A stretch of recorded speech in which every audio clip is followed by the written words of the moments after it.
Part 4. So I want to say my father was paroled around late 2007, early 2008 maybe.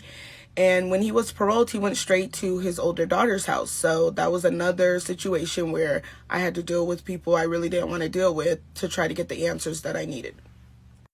So because I had been in contact a little bit with my brother, I knew the time of day that my father was getting out of prison, and I knew when he would be at his daughter's house for me to be able to call. So when I first called and spoke to him, he really was trying to treat it like it was like a reunion, like of a father and daughter. He was trying to ask about my son, trying to ask about my husband, just things like that. While my father was in prison, he developed Parkinson's disease. And although his disease is real, I think that he uses it at times to get out of situations.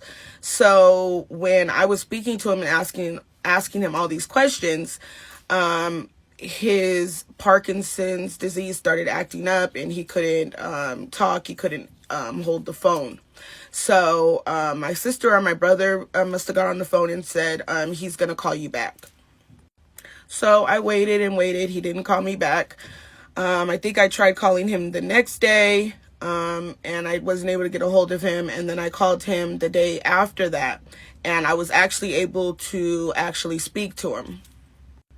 At this time, he still tried to string me along, come to California, let's talk about it face to face.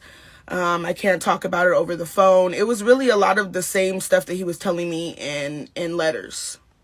There was one point where I got really upset, and I told him, like, I can't call you anymore unless you tell me the truth. I can't do this. Like, I feel like I'm betraying my mom. I can't keep calling you unless you can tell me the truth. That's when he started speaking about an incident that had happened, which I will do another story time on. But my mom, me, and my sister had ran to Arizona at some point, and my father showed up at Arizona and was threatening to kill everybody there if me, my mom, and my sister didn't come back home.